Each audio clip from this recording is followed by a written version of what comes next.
الحمدللہ والصلاة والسلام علی رسول اللہ وعلی آلہ وصحبہ وموالا۔ محترم بھائیو، السلام علیکم ورحمۃ اللہ وبرکاتہ۔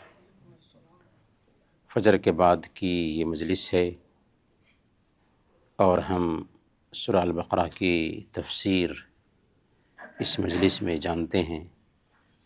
یہ بہت بڑی سعادت کی بات ہے کہ ہمیں یہاں بیٹھنا نصیب ہو رہا ہے۔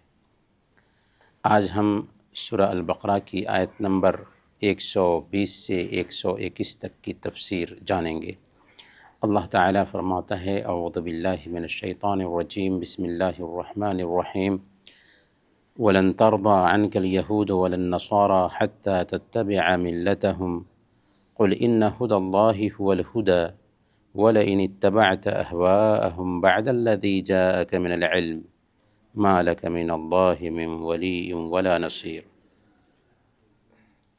آپ سے یہودی اور نصارہ ہرگز راضی نہیں ہوں گے جب تک کہ آپ ان کے مذہب کے تابع نہ بن جائیں۔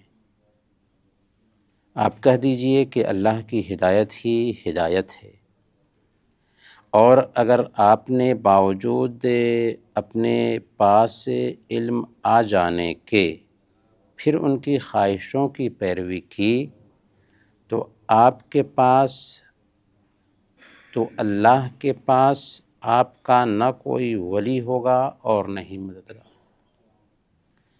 یہ آیت کریمہ دراصل اس بات کا اشاریہ ہے کہ یہود ہوں، نصارہ ہوں یا دوسرے سارے مشرکین، یہ مسلمانوں سے اس وقت تک راضی نہیں ہو سکتے جب تک کہ ہم ان کے دین کو، ان کے طریقہ کو، ان کے مذہب کو اور ان کی خواہشات کو پورے طور پر اپنا نہ لیں۔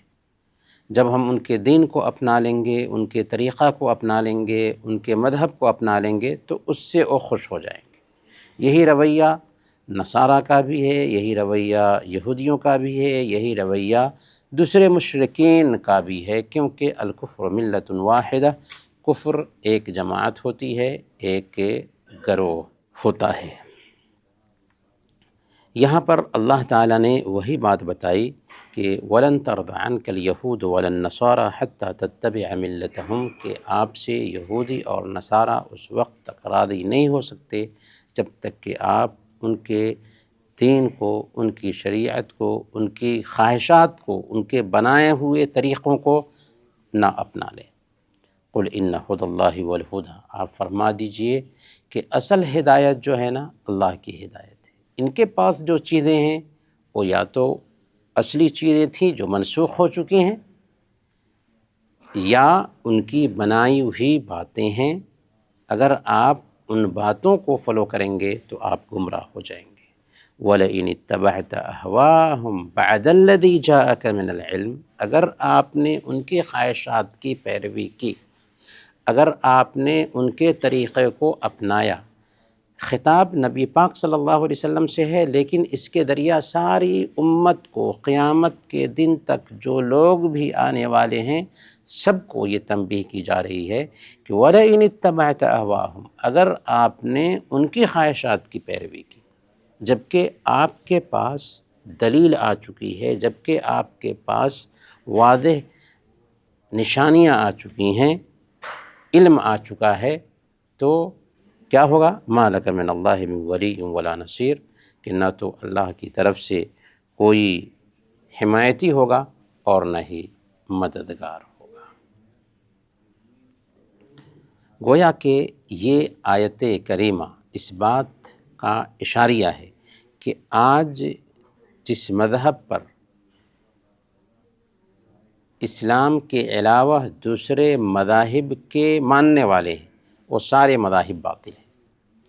اسی لیے سنن دارمی کی روایت آتی ہے، اللہ کے نبی صلی اللہ علیہ وسلم ایک مرتبہ صحابہ کے ساتھ بیٹھے ہوئے تھے۔ حضرت ابوبکر بھی وہاں پر تشریف رکھتے تھے۔ عمر فاروق رضی اللہ تعالیٰ عنہ تورات کا ایک نسخہ لے کر کے آئے اور اسے اللہ کے نبی صلی اللہ علیہ وسلم کے سامنے پڑھنا شروع کر دیا، ظاہر کرنے کے لیے کہ یا رسول اللہ یہ تورات کا نسخہ ہے، میں اسے پڑھ رہا ہوں۔ اللہ کے نبی صلی اللہ علیہ وسلم کے چہرے کی کیفیت بدلنے لگی۔ حضرت ابوبکر صدیق رضی اللہ تعالیٰ عنہ بھانپ گئے، کہا کہ عمر تم دیکھ نہیں رہے ہو اللہ کے نبی صلی اللہ علیہ وسلم کے چہرے کی کیفیت بدل رہی ہے، تمہاری ماں تمہیں گم کرے۔ تو جب دیکھا اللہ کے نبی صلی اللہ علیہ وسلم کے چہرے کی طرف تو انہوں نے کہا کہ میں اللہ اور اس کے رسول کے غضب سے پناہ مانگتا ہوں، میں اللہ کو رب مان کر، اسلام کو دین مان کر، اور محمد صلی اللہ علیہ وسلم کو نبی اور رسول مان کر راضی ہوں۔ تو اس کے بعد اللہ کے نبی صلی اللہ علیہ وسلم نے فرمایا، قسم ہے اس ذات کی جس کے ہاتھ میں میری جان ہے، اگر موسیٰ بھی زندہ ہوتے اور وہ میری نبوت کا زمانہ پاتے تو وہ میری تابعداری کرتے۔